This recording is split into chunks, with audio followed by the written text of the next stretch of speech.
mu mawulire ge tuyinawo waliwo ssente ez'omuwi w'omusolo obuwumbi 2 n'obukadde 15 nga zino zizuuliddwa nga nazo zabbibwa wabula nga zabbibwa minisita ow'ensonga za Kampala. Jjukira minisita ow'ensonga za Kampala Honorable Misa Kabanda n'olukiiko lwe oluliko Honorable Kabuye Kyofa Togabi nga ssente zino obuwumbi 2 n'obukadde 5 zabbibwa wabula ne zitwalibwa ne baba nga bakolamu kampeyini zaabwe ez'okumobilizinga ekibiina ekya NRM kibeere nga kifuna obuwaguzi kyokka nga ssente zino zaali zeewolebwa mu banka y'ensi yonna kye tuyita World Bank. Ssente zino nga zakuyambako ku bantu abafiirwa ebintu byabwe mu kasasiro yayimbulukuka n'aba nga yatta abantu mu bitundu eby'omu Kiteezi. Gwazatugoberera emboozi eno twagikuwa era bwe njogera ku bino kirabika nga si bipya mu matuugo kubanga eno emboozi twagikuwa bulungi nnyo. Kasasiro bwe yayiika mu bitundu eby'Ekiteezi n'aba nga ayina abantu bangi be yatta n'abalala bangi ne boonoonebwa ebintu byabwe. Kigambibwa nti gavumenti yali eteeseteese okubeera nga eriyirira abamu ku abo wabula kigambibwa nti ssente ze beewola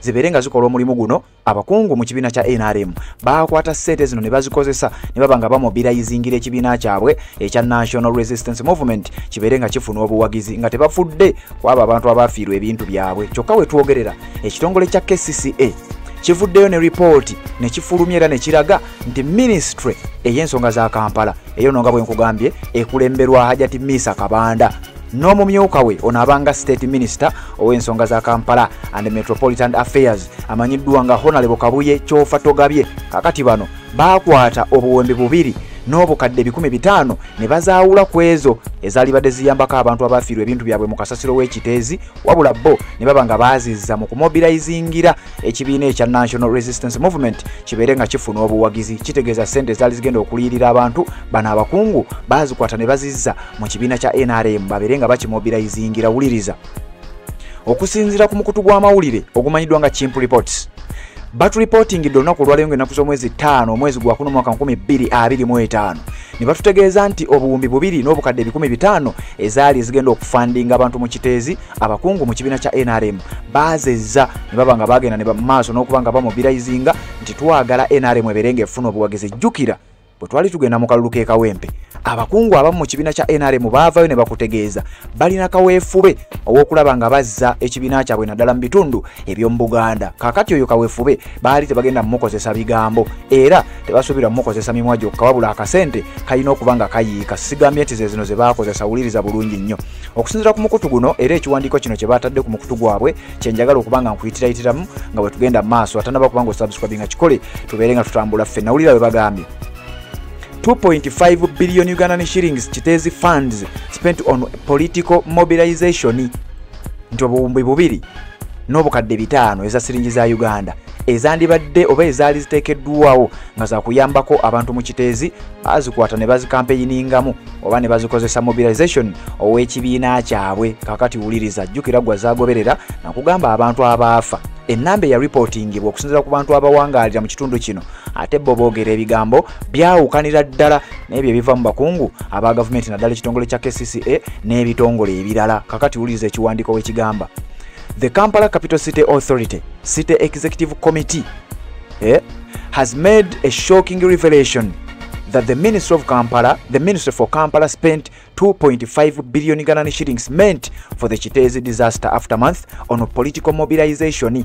Ekitongole ekitwala Kampala ekimanyiddwa nga Kampala Capital City Authority olukiiko lw'okuntikko olukulembera ekitongole kino olumanyiddwa nga City Executive Committee oba kye bayita SEC bataddewo amawulire baleese report ne shocking ensi yonna ne yeewuunya ku kiki ekigenda maaso mu ggwanga erya Uganda naddala wansi wa gavumenti ya General Yoweri Kaguta Museveni. Wuliriza bwe bagambye ripooti bwegamba nti obuwumbi 2 n'obukadde 15 ezaali zigenda okuyambako okuliyirira abantu abafiirwa ebintu byabwe mu kasasiro yayimbulukuka Ekiteezi zaakozesebwa mu kumobilizinga ensonga za byabufuzi, political mobilization. The revelation is contained in the report the KCCA SEC presented to the authority on Thursday.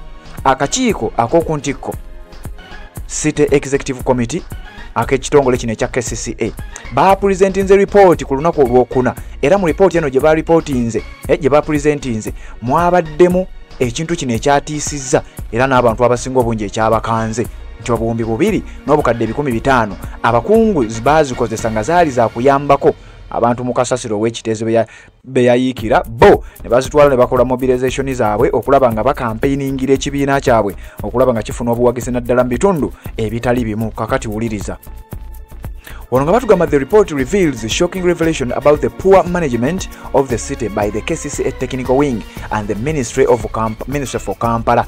Ntera mu ripooti y'emu mulimu ebyama ebyazuuse ku ngeri embi ekibuga gye kimanagingiddwamu nga nno abavunaanyizibwa lwe lukiiko olukulembera ekibuga kino ne ministry ey'ensonga za Kampala. In addition to the 2.5 billion Ghana shillings spent on political mobilization, the report also reveals that the Ministry for Kampala allocated itself $18 million of the loan from the World Bank and other development partners to improve drainage infrastructure in Kampala metropolitan area.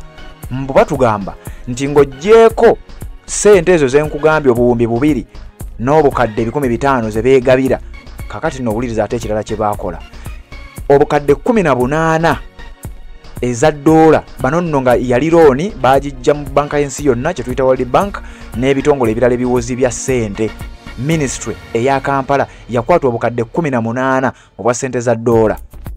Ekitongole bwe kyali kyewoze mu World Bank nabo ne babukwata ne babanga babweddiza, kyokka nga zino zaali za kuyambako okutereeza engeri emyala gye giflowingamu n'engeri ekibuga gye kikwatiddwamu naddala mu nsonga y'okuzimba emyala n'ebintu ebirala ebifaanana bwe bityo. Kigambibwa nti obukadde 18 obwa ssente za dola Ministry ey'ensonga za Kampala ekulemberwa omukyala amanyiddwa nga Misa Kabanda ne munne ononno nga yeyandibadde ng'omumyuka we oba State Minister amanyiddwa nga Kyofa Togabye baakwata ssente ezo ne babanga nazo baazizza mu nsawo yaabwe nga tebafuddeeyo kumanya biki ebigenda okuddako, mbeera kyegenda okuba nga etambula. Ssente y'omuwi w'omusolo baagikwata ne bagizza mu mobilization zaabwe, kyokka nga ssente zino zaali zigenderedde mu kukola bino okusinziira ku mukutu gw'amawulire okumanyiddwa nga Chimp Reports. Uliza bwagambye oba okuva mu ripooti gye tukusomera.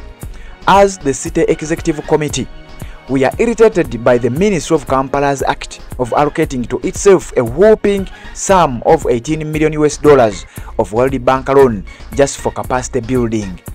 Uliriza bano bagamba akakiiko ak'okuntikko ak'ekitongole kino ekya KCCA bagamba si basanyufu ne ministry ey'ensonga za Kampala okukwatanga ssente y'omuwi w'omusolo ne babanga bagikozesa mu bintu ebitalina makulu, nti obukadde 18 obwa ssente za dola ezaali eza looni mbu capacity building. Capacity building kiba kitegeeza kiggwe ampuliriza ojagenda mu comment section ombuulire nti bakwata obukadde 18 obwa ssente za dola ne balipotingayo wali ti zino ssente tuzitutte for capacity building abavudde ku mbeera ey'ekibuga nga bwe kitambula. Kyokka ministry eno emirimu gyekola gyagala okufaanaganirako ddala n'ekitongole ekya KCCA. Jjukira ate waliyo ne road mayor waliwo n'obukulembeze obulala mu kibuga Kampala. Kakati nno naawulira ssente ey'omuwi w'omusolo bwetyo bwegenda maaso n'okuba nga etokomoka. Wabula kigambibwa okusinziira ku bano kigambibwa nti ssente zino ezaatwalibwa tezaatwalibwa mu mutima mulungi ate era bo mu kusooka mbu tebakimanyaako, wabula baalabye bulabi okusinziira ku kunoonyereza kwe bazze bakola embeera nga bwetyo bwetambula. In August 2024, at least 30 people died at Kiteezi garbage dumping site after a tall heat of rubbish that had formed at the site collapsed.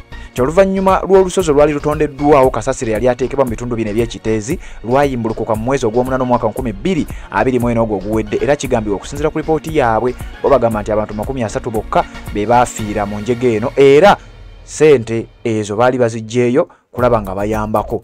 KCCA is struggling to secure funds to compensate the victims and decommission the site. Wuliriza bagamba nti ekitongole kya KCCA kiri mu kustrugglinga era kiri mu kukola kaweefube ow'okulaba nga bajjawo kasasiro ono n'okulaba nga ekifo kino bakikiriyalinga bajjewo ebyo byonna ebisigalira ne kasasiro yennyini, era kyetaaga ssente okulaba nga baliyirira abantu bonna abaafiirwa abantu baabwe ko n'abo abaafiirwa amayumba gaabwe n'ebintu ebirala.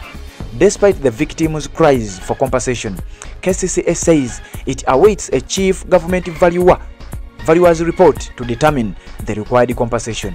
Bino byonna bigenze mu maaso ng'ekitongole kya KCCA ekigamba nti tubadde newankubadde bannansi naddala abantu b'omu Kiteezi abaafiirwa ebintu balaaja na baagala baliyirirwe kigambibwa nti KCCA yebadde ekyalinda value wa government ajja valuing abantu sente mmeka ze balina baliyirira okusinzira ku buli muntu ekintu kye yafiirwa. Kakati no bibadde bigenda maaso kati ate sente abakungu ne bazibba. The Kitezi landfill collapse resulted in the sacking and the prosecution of the then KCCA Executive Director Dorothy Chisaka and her deputy engineer David Luyimbazi. Kikasasiro yokuyiika kwe kwavirako okugoba abali bakulembera akakiiko kana aka KCCA Kampala Capital State Authority okwali Executive Director Dorothy Chisaka ne munne yali omumyuka we amanyidwa nga engineer David Luyimbazi. Wabula bano bagamba tubadde tuli mu kaweefube okulaba nga tuliyirira abantu bano sente obuwumbi n'obuwumbi tugenza okukizuula nga abakungu mu ministry ey'ensonga za Kampala okuli omukyala ono nga ye minister ow'ensonga za Kampala onabeera cabinet minister bamuyita Misa Kabanda ne munne omumyuka we oba state minister oyo gwolaba amanyidwa nga Kyofa Togabye beegabidde obuwumbi 2 n'obukadde 15 eza siringi za Uganda ne baba nga ate balemeseza ekitongole kya KCCA okulaba nga kiriyirira abantu. Kyokka ng'ojjeeko ezo kigambibwa nti n'obukadde 18